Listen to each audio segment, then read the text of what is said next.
नमस्कार दोस्तों, आप सभी का स्वागत है आपके अपने YouTube channel Laxman Tomar math classes में। आज हम लोग पढ़ने वाले हैं प्रायिकता चैप्टर में पार्ट नंबर 3। जैसा कि पीछे की दो वीडियो में हम बता चुके हैं कि प्रायिकता का जो टॉपिक है उसमें किस प्रकार के फॉर्मूले यूज होंगे और किस प्रकार से क्वेश्चन की प्रैक्टिस की जाएगी। तो पीछे हमने बताया था कि अगर कोई सिक्का है या कोई पासा है या फिर कोई भी अन्य घटना होती है तो उसकी प्रायिकता किस प्रकार से ज्ञात की जाती है। आज के टॉपिक में हम लोग पढ़ने वाले हैं कि किसी भी प्रकार के प्रश्न की प्रायिकता कैसे निकाली जाएगी। और उसके पश्चात आज हम लोग ताश की गड्डी के बारे में बात करेंगे कि अगर कभी भी पत्तों के बारे में प्रश्न आते हैं, कार्ड्स के बारे में प्रश्न आते हैं तो हम लोग उन्हें कैसे सॉल्व करेंगे। तो इसी के साथ में हम लोग स्टार्ट करेंगे अपनी वीडियो आगे प्रश्नों के साथ में। लेकिन उससे पहले बता दें कि सभी लोग अपने दोस्तों के साथ वीडियो को शेयर किया करें और चैनल को सब्सक्राइब करें अगर वीडियो अच्छी लग रही है सभी को, और अधिक से अधिक लोग अपने साथ जुड़े ताकि जो भी टॉपिक आप लोगों के क्लियर नहीं हो रहे अच्छी तरीके से उनको अच्छे से अच्छा क्लियर किया जाए। अब यहाँ पे हमें प्रश्न दिया गया है कि एक थैले में 3 काली और 4 सफेद गेंद। पीछे भी क्वेश्चन की प्रैक्टिस करवाई गई है यहाँ पे, और पहला प्रश्न हम लेके आए हैं नया यहाँ पे जो कि पीछे से थोड़ा अलग है। यहाँ लिखा हुआ है एक थैले में 3 काली और 4 सफेद गेंद है, एक काली गेंद निकालने की प्रायिकता। जैसा कि पीछे हमने बताया था किसी भी घटना में दो प्रकार के अवयव होते हैं, अनुकूल और कुल। अब यहाँ पे देखें कि जो हमारा यहाँ पे प्रश्न दिया हुआ है उसका सॉल्यूशन कैसे होगा। सबसे पहले देखते हैं यहाँ पे कि काली गेंदें कितनी है। तो काली गेंदों की संख्या, काली गेंदों की संख्या यहाँ पे दे रखी है कितनी, 3। और सफेद गेंदें कितनी है, तो हम कहेंगे सफेद गेंदों की संख्या, सफेद गेंदों की संख्या दे रखी है यहाँ पे 4। अब बात करते हैं कि यहाँ पे काली गेंदों की संख्या 3 और सफेद गेंदों की संख्या कितनी है, 4। तो कुल गेंदें कितनी होगी, तो कुल गेंदें यहाँ पे हो जाती हैं 3 + 4, मतलब गेंदों की संख्या कितनी होगी यहाँ पे 7। चाहे तो यहाँ पे एक बॉक्स बना सकते हैं और बॉक्स में यहाँ पे लिख सकते हैं कि 3 काली गेंदें हैं और 4 सफेद गेंदें। 4 कैसी गेंदें हैं, सफेद गेंदें हैं। अब बात आई कि यहाँ पे कुल गेंदें कितनी है, 7। प्रायिकता हमसे पूछी गई कि एक काली गेंद निकालने की प्रायिकता, एक काली गेंद निकालने की प्रायिकता। अब यहाँ पे बात आती है कि जब हमने प्रायिकता के फॉर्मूले बताए थे तो वहां पे बताया गया था कि जो प्रायिकता होती है उसका फॉर्मूला होता है अनुकूल बटे कुल, मतलब अनुकूल अवयव बटे में कुल अवयव।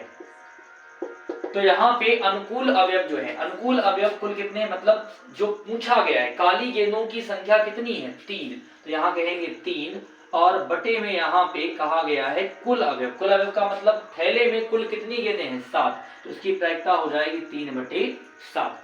अब जैसा कि हमने पीछे की वीडियो में पार्ट नंबर 2 में होमवर्क दिया था, काफी बच्चों ने चेक कराया होमवर्क, तो सभी लोग ऐसे ही होमवर्क करते रहे और कमेंट में बताया करें कि वीडियो अगर अच्छी लग रही है या फिर नहीं लग रही है। अगर अच्छी लगती वीडियो तो सभी लोग अपने दोस्तों के साथ शेयर किया करें और थोड़ा सपोर्ट करें जो अच्छे से अच्छे आगे चल के सब्सक्राइबर बढ़ सके और हम आगे अच्छे अच्छे टॉपिक लाते रहेंगे ताकि आप लोग अच्छे नंबर स्कोर कर सके अपनी क्लास में, जिस भी क्लास में आप हैं। और प्रायिकता का तो टॉपिक ऐसा है कि जो हर क्लास में आता है, 9th हो चाहे 10th क्लास हो या फिर 12th क्लास तक ही क्यों ना हो, हर क्लास में प्रायिकता का टॉपिक आता है। और बेसिक लेवल से जितना भी हाईएस्ट लेवल हो सकता है वहां तक की प्रायिकता हम पढ़ाएंगे। तो यहाँ पे उम्मीद है सभी को प्रश्न क्लियर हो रहा होगा कि प्रश्न में एक थैले में 3 काली गेंदें हैं, 4 सफेद गेंद हैं और कह रहे एक काली गेंद निकालने की प्रायिकता। तो काली गेंदों की संख्या 3, सफेद गेंदों की संख्या 4 और कुल गेंदें कितनी है, 3 + 4, मतलब गेंदें कितनी हो गई हैं, 7। तो हमने कहा एक काली गेंद निकालने की प्रायिकता मतलब अनुकूल अवयव बटे में कुल अवयव। तो हमने कहा कि गेंदों की संख्या अर्थात जो काली गेंदें वो कितनी है, 3 है, तो 3 और कुल गेंदें कितनी है, 7, मतलब 3/7। अब यहाँ पे एक नया प्रश्न जोड़ते हैं पे कि अगर कहीं पूछ दिया जाए कि सफेद गेंद निकालने की प्रायिकता, सफेद गेंद निकालने की प्रायिकता। तो यहाँ पे बात करते हैं कि सफेद गेंद निकालने की प्रायिकता को हमने क्यू बोल दिया, क्या बोल दिया है, क्यू। अब बात करते हैं कि यहाँ भी फॉर्मूला वही रहेगा अनुकूल अवयव बटे में कुल अवयव। तो ये देखते हैं कि सफेद गेंद कितनी है, सफेद गेंदें हैं 4 और कुल गेंदें कितनी है 7, तो इसकी प्रायिकता हो जाएगी 4/7।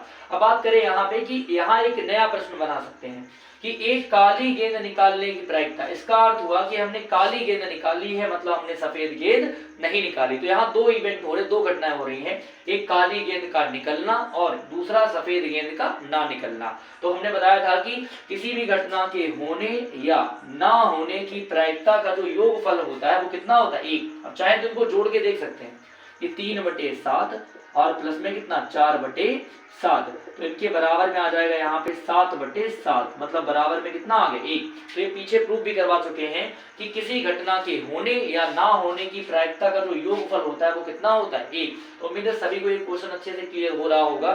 सभी पहले नोट करें, उसके बाद में हम लोग आगे बढ़ाएंगे सेकेंड क्वेश्चन की तरफ।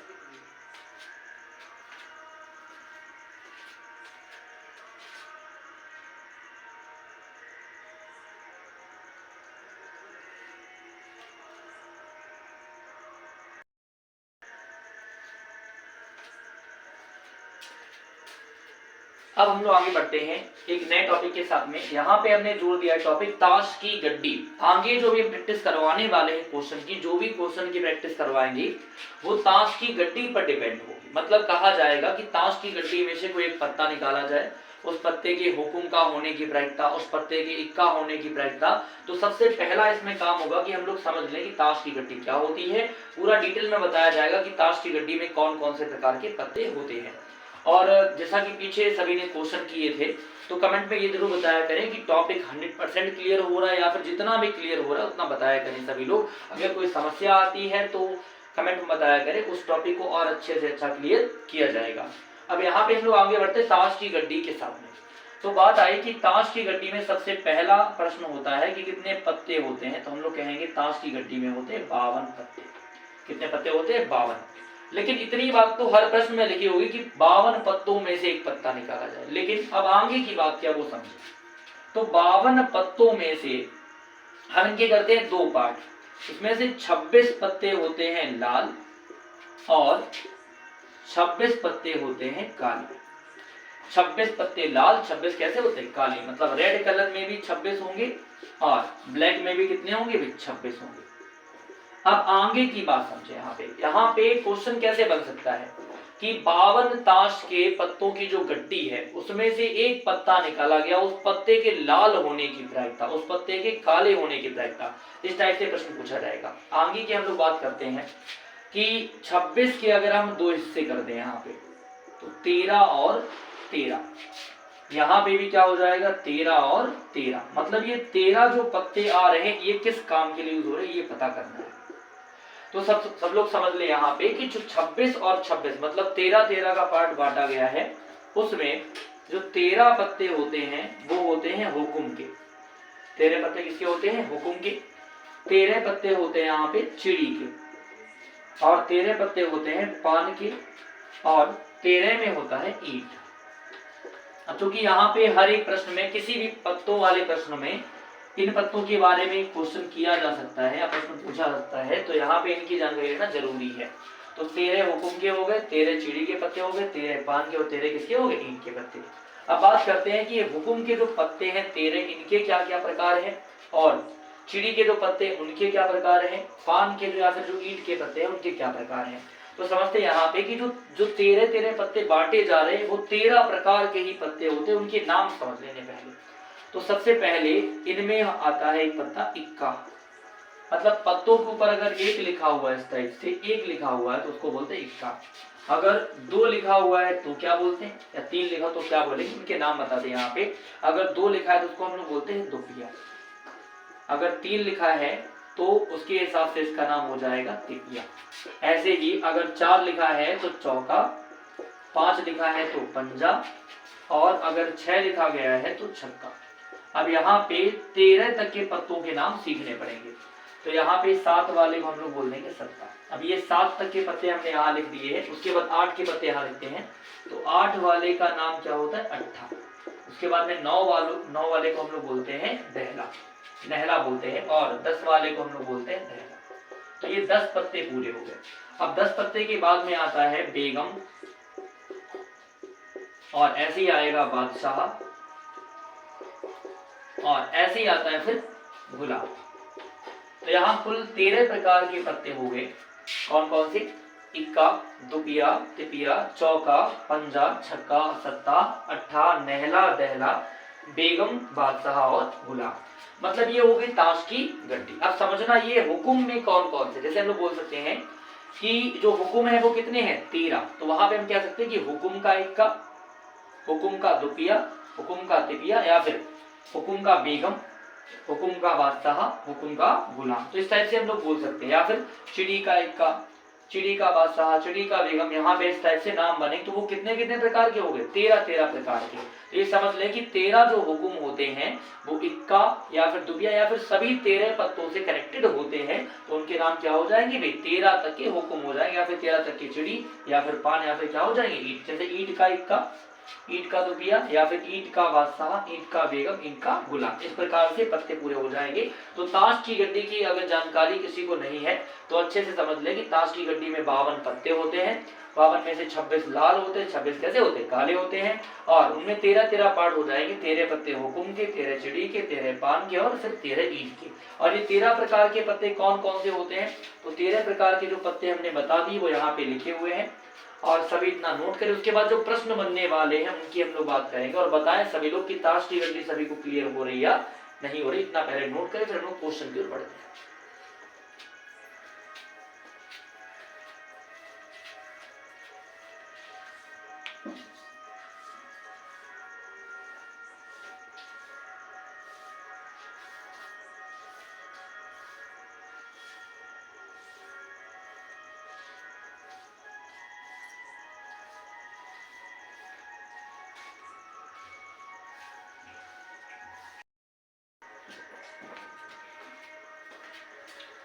अब इसी के साथ में हम लोग आगे बढ़ते हैं नए क्वेश्चन के साथ में, जो ताश की गड्डी के बारे में दिया गया है। इसमें लिखा है ताश के 52 पत्तों की एक गड्डी में से एक पत्ता निकाला जाता है, प्रायिकता ज्ञात कीजिए कि वह इक्का होगा। बात आ रही यहाँ पे कि पहले हमने बताया था कि जो ताश की गड्डी है उसमें कितने पत्ते हैं? 52। तो सबसे पहले जब हम लोग इसका सोल्यूशन करेंगे तो यहाँ लिखेंगे कुल पत्ते बराबर 52।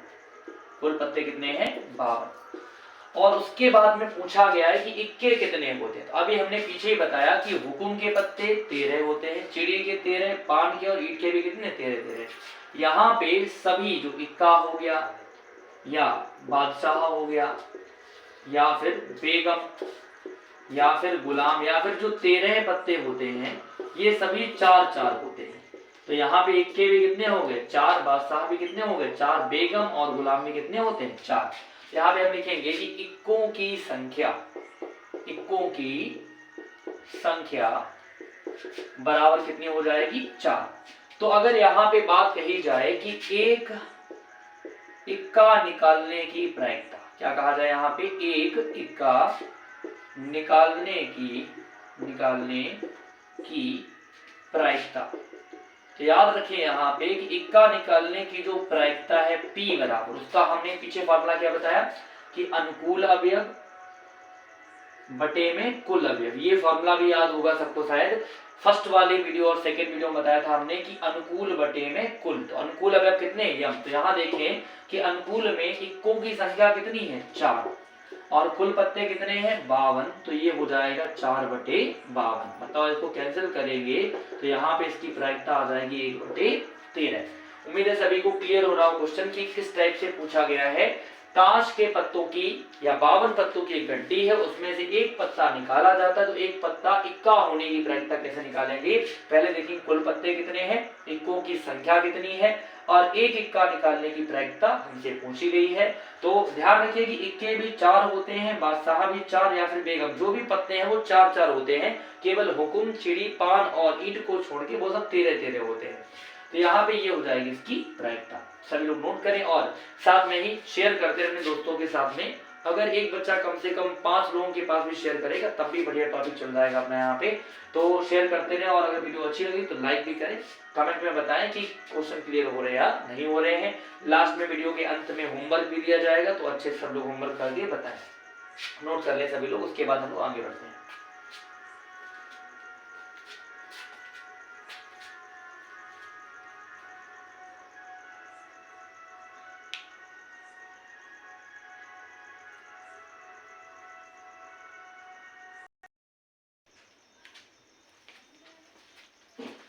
अब इसी के साथ में हम लोग आगे बढ़ते हैं अगले प्रश्न के साथ में, जिसमें लिखा हुआ है, अब जैसे पीछे वाला प्रश्न आया था वैसे ही यहाँ पे भी ताश के पत्तों का नंबर कभी चेंज नहीं होगा, जितना दिया उतना 52 ही रहेगा। तो ताश के 52 पत्तों की एक गड्डी है जिसमें एक पत्ता निकाला गया, मतलब एक पत्ता निकाला जा रहा है। तो क्या है, प्रायिकता ज्ञात कीजिए कि पत्ता हुकुम का हो। पत्ता किसका होना चाहिए? हुकुम का। लेकिन एक कंडीशन जोड़ दी, लेकिन इक्का ना हो, मतलब पत्ता हुकुम का तो होना चाहिए लेकिन वो पत्ता इक्का नहीं होना चाहिए। तो बहुत ही सिंपल प्रश्न है, यहाँ पे बहुत ध्यान से देखें कि सबसे पहली बात तो ये है कि अगर पूरी जानकारी ताश के पत्तों की सही से है, क्योंकि हमने बता ही दी है, तो दिक्कत नहीं होने वाली प्रश्न में। सबसे पहले लिख लेते हैं कि कुल पत्ते, यहां देखते हैं कुल पत्ते। तो कुल पत्ते कितने हैं? 52। सबको पता है पत्ते कितने आते हैं यहाँ पे? 52। और बात आती है कि हुकुम के पत्ते, तो सबने पढ़ा भी है कि हुकुम के पत्ते कितने होते हैं? 13। हुकुम के पत्ते कितने होते हैं? 13। अब ये हुकुम के पत्ते कौन कौन से भी, जैसे कि हम कहते हैं हुकुम का इक्का, हुकुम का बादशाह, हुकुम का बेगम, हुकुम का गुलाम, इस प्रकार से कितने पत्ते हो गए? 13। लेकिन उसमें से एक कंडीशन लगा रखी कि एक जो पत्ता है वो इक्का नहीं होना चाहिए। तो हम कहेंगे इक्का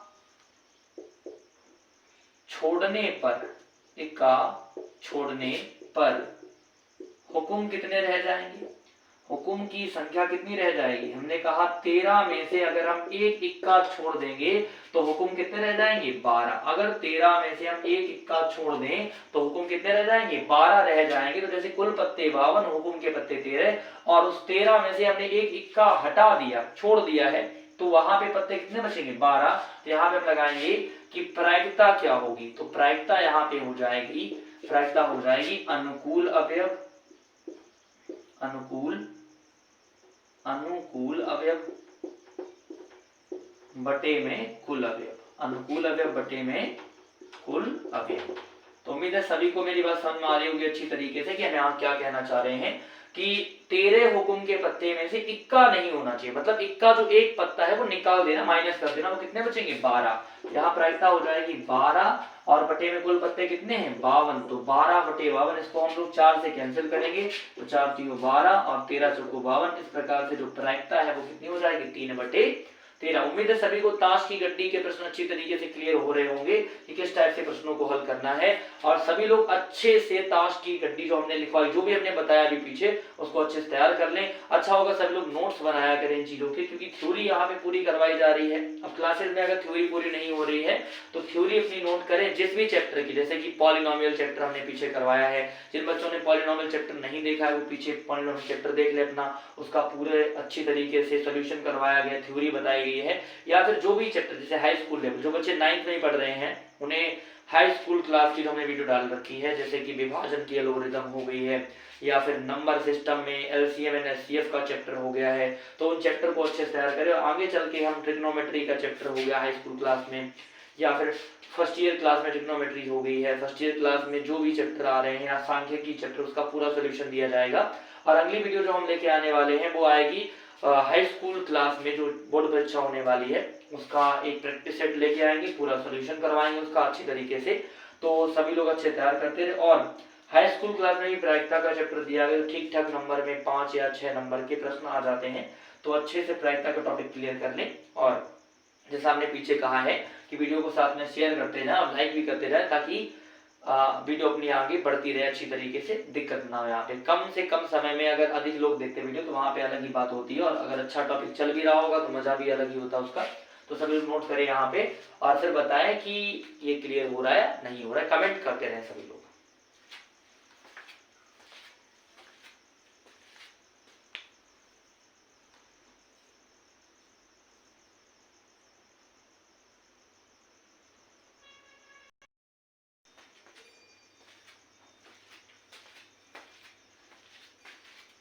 और इसी के साथ में हम लोग अगले प्रश्न के साथ आगे बढ़ेंगे, जो कि हमें दिया हुआ है 52 पत्तों की एक ताश की गड्डी है, गड्डी से एक पत्ता खींचा जाता है, मतलब 52 पत्तों की ताश की गड्डी, जो कि पहले से ही फिक्स है, हमने पहले बताया है। और आगे बोला एक पत्ता खींचा जाता है, तो वह ताश, मतलब जो पत्ता है, बादशाह या ईंट या कोष्टक में लिखा है पान का पत्ता होने की प्रायिकता। मतलब यहाँ पे प्रश्न भाई बहुत ही अच्छा आ चुका है कि तीन चीजें एक साथ जोड़ चुके यहाँ पे और उसके बाद में प्रायिकता पूछे। तो क्वेश्चन कठिन तो नहीं है, लेकिन थोड़ा सा इसमें दिमाग लगाना पड़ेगा। अगर अच्छी तरीके से ताश की गड्डी क्लियर है तो दिक्कत नहीं होगी। तो पुराने तरीके से हम लोग स्टार्ट करते हैं कि तरीका क्या था अपना भी। हम लोग कहेंगे कुल पत्ते कितने हैं 52। कुल पत्ते कितने दिए हैं 52। अब बात करते हैं कि वहां बात हो रही बादशाह और ईंट की। तो सबको पता है ईंट या जो पान होता है उनके पत्ते कितने बताए थे हमने 13 पत्ते। मतलब ईंट या पान के पत्ते कितने हो गए 13। तो कुल पत्ते हो गए 52 और ईंट या पान के पत्ते कितने हो गए 13। लेकिन यहाँ बात आई कि बादशाह, तो सबको पता है बादशाह कितने होते 4। बादशाह कितने होते 4। लेकिन यहाँ पे अगर हम देखें कि ईंट का बादशाह या पान का बादशाह, तो एक बादशाह तो पहले निकल गया, बचे कितने भी 3। तो यहाँ पे हम कहेंगे शेष अन्य बादशाह। यहाँ इसका बादशाह का मतलब सब जानते ही होंगे, किंग होता है इसका मतलब। तो यहाँ पे कितने बचे होंगे भी 3। कितने बचे 3, क्योंकि यहाँ पे ईंट का बादशाह या पान का बादशाह पहले ही निकाल दिया गया है। तो बचे कितने भी यहाँ पे 3 बचे हैं। अब बात आई कि इन 13 और 3 दोनों को मिला दें। मतलब यहाँ पे हो गए ईंट या पान तथा बादशाह के पत्ते कितने हो जाएंगे 13 प्लस 3। मतलब ये पत्ते कितने हो जाएंगे 16। कितने हो जाएंगे 16। कुल पत्ते कितने हैं 52। ईंट या पान के पत्ते कितने हैं 13 और शेष अन्य जो बादशाह के पत्ते हैं वो कितने बचे 3, क्योंकि एक पत्ता ईंट का बादशाह के रूप में पहले ही निकल गया होगा। अब बात करते हैं ईंट या पान तथा बादशाह के पत्ते 13 और 3 कितने हो गए 16। तो हम कहेंगे कि प्रायिकता क्या होगी, किसकी प्रायिकता पूछी गई, सबको पता है प्रायिकता किस चीज की पूछी गई। यहाँ पे प्रायिकता आपसे पूछी गई है कि बताइए अगर एक पत्ता निकाला जाता है तो वह पत्ता या तो बादशाह होने की प्रायिकता या फिर ईंट या फिर पान का होने की प्रायिकता। तो यहाँ पे सबको पता है कि प्रायिकता का अपना वही फॉर्मूला, अनुकूल अवयव बटे में कुल अवयव। ये चेंज नहीं होने वाला है, ध्यान रखिए। प्रायिकता अंत तक जाएगी तब तक हमारा ये फॉर्मूला साथ में चलता रहेगा। तो अनुकूल अवयव कितने यहाँ पे 16 है और कुल अवयव कितने हैं 52। तो अगर इसको 4 से हम लोग काट देते हैं तो यहाँ हो जाएगा 4 चौको 16, 4 बार और 13 चौको 52। तो यहाँ पे एक ईंट या पान या बादशाह का पत्ता होने की प्रायिकता कितनी होगी 4/13। तो आज का जो अपना टॉपिक है पूरा का पूरा वो डिपेंडेंट है किसके ऊपर, ताश की गड्डी के ऊपर। और जो होमवर्क में 2 क्वेश्चन पिछली वीडियो में दिए गए थे, एक क्वेश्चन कार्तिक उड़न का था और 2 क्वेश्चन अलग से दिए थे हमने प्रायिकता के ऊपर। तो काफी बच्चों ने सोल्यूशन किया है उसका। जिन बच्चों को समस्या आ रही है उन क्वेश्चंस में तो कमेंट में बताएं, तो दोबारा उन क्वेश्चंस का सोल्यूशन हम करवा देंगे अगली वीडियो में जो आगे आने वाली है, इसमें बता देना सभी लोग। तो ये सभी लोग नोट करें और अगर अच्छी लग रही वीडियो तो लाइक करते रहें और शेयर भी करते रहें साथ में। और ये जो टॉपिक अपना चल रहा है वो तब तक चलेगा जब तक की प्रायिकता पूर्ण रूप से क्लियर नहीं हो जाती। नोट कर ले सभी लोग।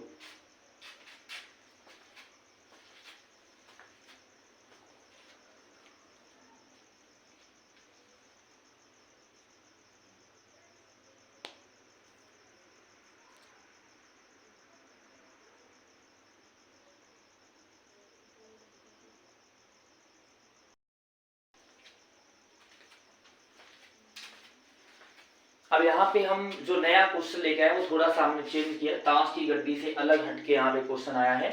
और वो इसलिए करवा रहे हैं क्योंकि अगर इस टाइप का प्रश्न आए कभी भी तो हल कर सके आसानी से। तो यहाँ पे एक नया प्रश्न हमने जोड़ा है। प्रश्न क्या है, प्रश्न है कि एक घटना के प्रतिकूल संयोगानुपात। हमने 2 चीजें पढ़ाई थी घटना के अंतर्गत, अनुकूल और प्रतिकूल। अब यहाँ पे संयोगानुपात का मतलब होता है घटना के होने का अनुपात या फिर अनुकूल और प्रतिकूल का अनुपात। तो यहाँ प्रश्न लिखा है कि घटना के प्रतिकूल संयोगानुपात दिए हैं 3:5। तो हम यहाँ पे लिखते हैं कि प्रतिकूल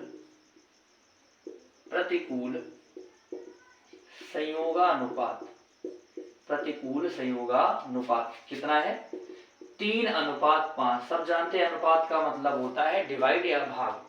तो जब भी कभी प्रश्न में लिखा हो प्रतिकूल संयोगानुपात तो सबसे पहले इसको चेंज कर लें किसमें भी, अनुकूल संयोगानुपात में। किसमें, अनुकूल संयोगानुपात में।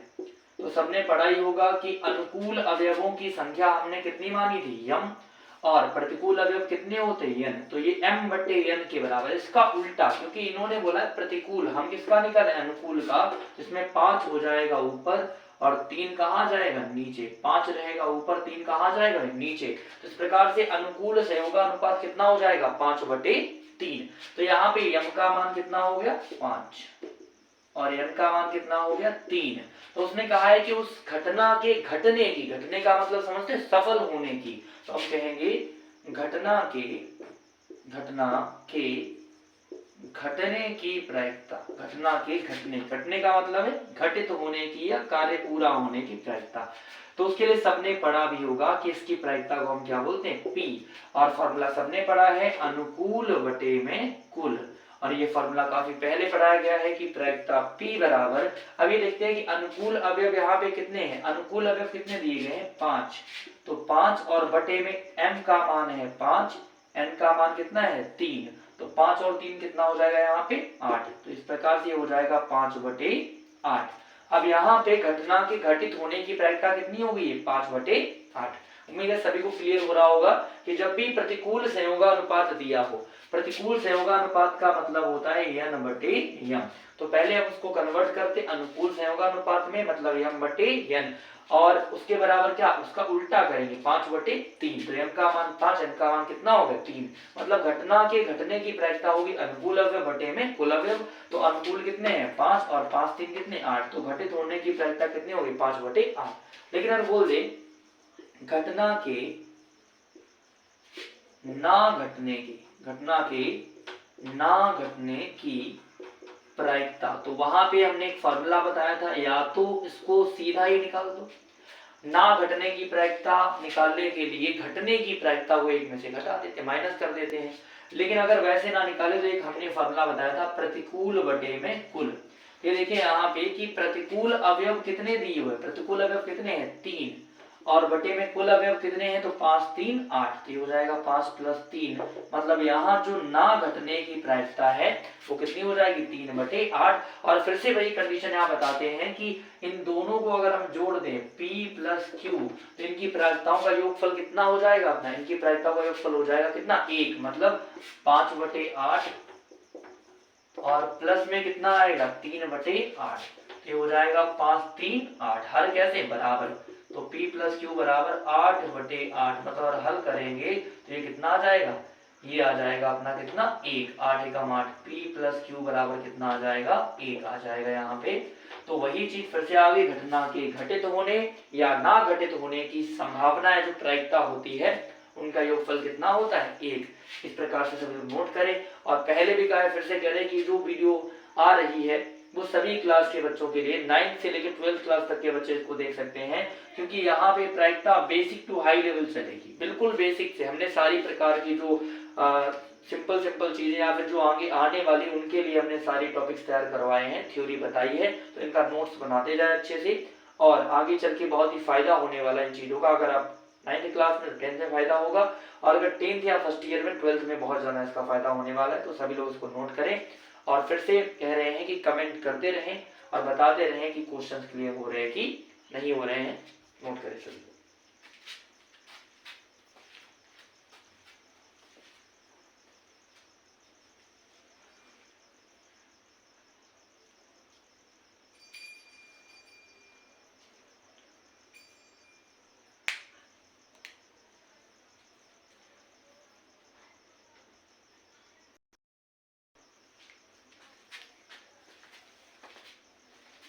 और इसी के साथ में आज का होमवर्क हम लेकर आ गए हैं, जिसमें हमने 3 या 4 क्वेश्चन, वैसे क्वेश्चन तो 3 ही है लेकिन उनके 4 भाग रखे गए हैं। अब एक बार प्रश्नों को पढ़ते हैं, उसके बाद में कुछ ऐसी चीजें बताएंगे जो पहले नहीं पढ़ी है या फिर आपने पहले देखी नहीं होगी, तो यहाँ पे बताते हैं, और क्वेश्चन की समस्या खत्म हो जाएगी। देखने या ना देखने से कोई मतलब यहाँ पे नहीं है। तो प्रश्न में लिखा गया है कि एक घटना के अनुकूल संयोगानुपात, पीछे प्रश्न हमने करवाया था जिसमें लिखा था प्रतिकूल संयोगानुपात, तो हमने कहा था प्रतिकूल संयोगानुपात में प्रश्न को उल्टा करके अनुकूल संयोगानुपात निकालते हैं, लेकिन यहाँ अनुकूल संयोगानुपात पहले से ही दिया है तो इसको ऐसा ही रखना है। और अनुकूल संयोगानुपात का मतलब हमने बताया था क्या होता है, m/n होता है। तो घटना के घटने की प्रायिकता, ये क्वेश्चन सभी लोग कर लेंगे क्योंकि पीछे अभी हमने करवाया है। सेकेंड क्वेश्चन जो हमने करवाया बिल्कुल उसी टाइप का, क्या लिखा है, यदि किसी घटना के प्रतिकूल संयोगानुपात 2:5 है, मतलब यहाँ पे दे रखा है कि जो प्रतिकूल संयोगानुपात है वो कितने दिए, 2:5। तो यहाँ पे आपको उल्टा करना पड़ेगा, क्योंकि यहाँ पे प्रतिकूल का मतलब होता है n/m, जबकि हमें कैसा चाहिए, अनुकूल, मतलब m/n। तो ये भी क्वेश्चन उसी टाइप का दिया है। और फिर एक हमने पत्तों के बारे में प्रश्न जोड़ा है, जो कि ये दिया है, ताश की गड्डी के 52 पत्तों में से, ताश की गड्डी के 52 पत्तों में से एक पत्ता निकाला जाता है, एक पत्ता यहाँ पे निकाला जाता है। और कह रहे पत्ते के हुक्म का इक्का होने की प्रायिकता। सबने पढ़ा है कि जो हुक्म होते वो 13 होते हैं, जबकि इक्के कितने होते, 4। अब ये इक्के 4 कौन कौन से होते हैं, ये चीज समझ ले भाई, इक्के कौन कौन से 4 होते हैं, तो ध्यान रखिए भी, हम बता देते हैं अलग से कि एक होता है हुक्म का इक्का, एक क्या होता है, हुक्म का इक्का, एक होता है चिड़ी का इक्का, एक होता है पान का इक्का, और एक होता है ईंट का इक्का। तो अगर 4 में से एक चूज करेंगे तो सबको पता ही है क्या होगा आगे चल के, कि अनुकूल अवयव कितने हो जाएंगे, 4, और कुल तो सबको पता ही कि 52 दिए हैं। और पत्ते के काले रंग के होने की प्रायिकता, जो हमने बताया था कि ताश की गड्डी में 26 पत्ते काले होते, 26 कैसे होते, लाल, तो उसके हिसाब से सब लोग प्रायिकता इसकी निकाल लें। अब पीछे जो हमने कुछ पॉइंट बताए, जैसे यहाँ पे प्रायिकता के फॉर्मूले बताए गए थे, तो प्रायिकता के प्राथमिक गुण बताने वाले यहाँ पे, तो सभी लोग पहले ही होमवर्क नोट करें। और इतना काम सबका है कि सभी लोग इनका आंसर या तो कमेंट में, या फिर जो बच्चे ऑफलाइन बैचेस ज्वाइन किए हैं वो ऑफलाइन में इनका आंसर जरूर दें। ऑनलाइन में भी दिया करें ताकि पता लगे कितने लोग क्वेश्चन कर पा रहे हैं, कितने लोग नहीं कर पा रहे हैं। और ऑनलाइन में केवल इसका आंसर देना होता है, सोल्यूशन नहीं करना होता है, इतना ध्यान रखें सभी लोग। तो ये नोट करें, फिर उसके बाद बताते हैं प्रायिकता के प्राथमिक गुणधर्म क्या होते हैं, नोट करें।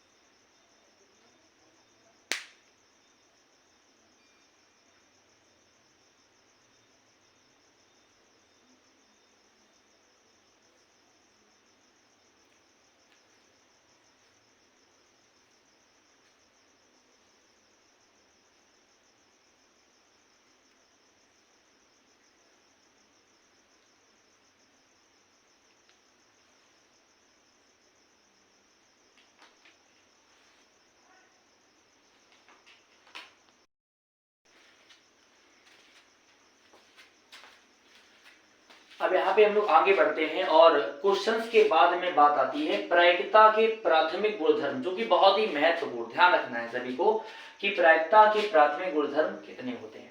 तो यहाँ प्रायिकता के प्राथमिक गुणधर्मों की संख्या मुख्य रूप से 4 होती है। कितनी होती है, 4।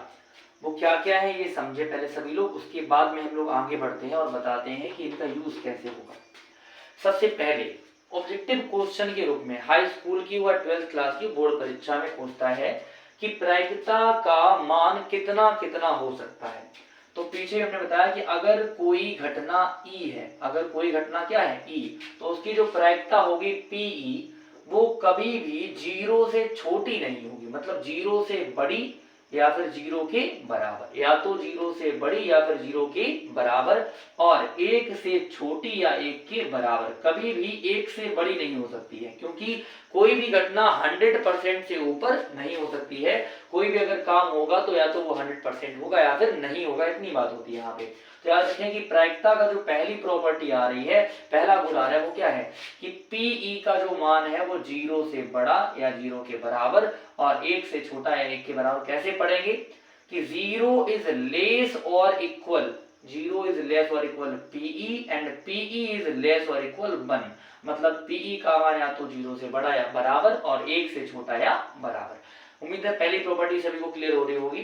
दूसरी प्रॉपर्टी क्या है कि कोई घटना है पीई, तो उसके घटित होने की प्रायिकता प्लस उसके ना घटित होने की प्रायिकता, घटित होने की प्रायिकता प्लस ना घटित होने की प्रायिकता। ये डैश जो लगा है पीई प्लस पीई डैश का मतलब है इनका योगफल कितना है, 1, और डैश का मतलब है घटना के ना घटित होने की प्रायिकता। ये सेकेंड पार्ट, ये तो काफी बार रिपीट हो चुका है, जिसको हम बोलते हैं P प्लस क्यू बराबर 1, ये वही बात हो गई यहाँ पे, P प्लस क्यू बराबर कितना हो गया, 5। अब बात आई यहाँ पे कि अगर कोई घटना रिक्त है, कैसी है, रिक्त, रिक्त घटना को हम फाई बोलते हैं, क्या बोलते हैं अभी, फाई बोलते हैं, ये होती है रिक्त घटना, या फिर हम लोग कह सकते हैं असंभव घटना। कैसी घटना है अभी? असंभव घटना। तो याद रखें भाई कि रिक्त घटना को हम फाई बोलते हैं, और या फिर असंभव घटना की प्रायिकता सदैव कितनी होती? 0। जैसे हम कोई प्रश्न यहाँ पे कह दे कि पांसे पर 7 आने की घटना। अब सबको पता है कि पांसे पर नंबर 6 तक होते हैं तो 7 आ नहीं सकता, तो 7 आने की घटना कैसी हो जाएगी? असंभव हो जाएगी, और उसकी प्रायिकता कितनी होगी? 0। प्रायिकता कभी भी निगेटिव नहीं होती है, ध्यान रखें। प्रायिकता हमेशा या तो प्लस की या फिर 0 के बराबर, और कभी भी 1 से बड़ी नहीं होगी। अब अगर कहीं चौथे पॉइंट पे पूछा जाए कि प्रतिदर्श समष्टि यश की प्रायिकता, जैसे सबको पता है कि सबसे बड़ा जो समुच्चय या सेट होता है वो प्रतिदर्श समष्टि ही होता है, तो प्रतिदर्श समष्टि में सारे के सारे अवयव आते हैं, इसलिए उसकी प्रायिकता कितनी होती है? 1। ध्यान रखें कि प्रतिदर्श समष्टि को हम निश्चित घटना भी बोल सकते हैं। क्या बोल सकते हैं? निश्चित घटना। निश्चित का मतलब होता है ऐसी घटना जिसके होने की संभावना 100% होती है। कितनी होती है? 100%, कि पता है वो कंफर्म होने वाली है, मतलब वो घटना कैसी है? निश्चित घटना। उसकी प्रायिकता कितनी होगी? 1। तो उम्मीद है सभी को प्रायिकता के जो प्राथमिक गुणधर्म है वो समझ में आ रहे होंगे अच्छी तरीके से। अब आप एक नया पॉइंट जोड़ते हैं कि अगर कभी भी किसी घटना में प्रतिकूल संयोगानुपात दी, जो हमने पीछे प्रश्न भी करवाए, प्रतिकूल संयोगानुपात अगर कभी दिए गए हैं तो ध्यान रखिए भी कि अगर प्रतिकूल संयोगानुपात आपका दिया गया है A अनुपात B, या अगर हम कहें तो B अनुपात A, क्या दिया है? B अनुपात A, कुछ भी मान सकते हैं, तो उनका जो अनुकूल संयोगानुपात होगा, क्या होगा भी? अनुकूल संयोगानुपात। अनुकूल संयोगानुपात, ये ध्यान रखना है कि जो अनुकूल संयोगानुपात है वो इसका उल्टा होता है A अनुपात B। क्या होगा भाई? A अनुपात B। तो ध्यान रखना है कि जब भी प्रश्न में कभी प्रतिकूल संयोगानुपात दिया होता है तो उसका उल्टा करके हम लोग क्या निकाल लेते हैं? अनुकूल संयोगानुपात निकाल लेते हैं। और अगर इतनी जानकारी सभी ने अच्छी तरीके से प्राप्त कर ली है, सभी ने अच्छी तरीके से पढ़ लिया है, और सब लोग एक काम करना है, सभी को टारगेट देते हैं आज का हम एक, कि सभी को फर्स्ट वाली और सेकेंड वाली और थर्ड वाली वीडियो के जो इकट्ठे नोट्स हैं, मतलब सभी नोट्स पूरे करने हैं और उनको दिखाना है कोचिंग में। अगर कोचिंग में आ रहा है कोचिंग में दिखाना है, या फिर जो लोग ऑनलाइन है वो ऑनलाइन में बताएं कि उन्होंने किया है कि नहीं किया है। और सबका काम रहेगा रोज का थोड़ा टारगेट हम भी अपनी तरफ से देते हैं ताकि आप सभी लोग करें कि 5-5 लोगों के पास सभी लोग वीडियो को शेयर करेंगे कम से कम, ताकि अधिक से अधिक लोग वीडियो को देख सके। इतना काम सभी को करना है, 5 लोगों के पास शेयर करना है पर डे। तो आगे हम वीडियो डालते रहेंगे, अपलोड होती रहेगी और सभी टॉपिक आपके क्लियर होते रहेंगे। तो यहीं पे आज हम वीडियो को पूर्ण विराम देते हैं और सभी लोग अच्छे से टॉपिक तैयार करते रहें ताकि सभी लोग आगे चल के अच्छे नंबर स्कोर कर सके। तब तक के लिए धन्यवाद।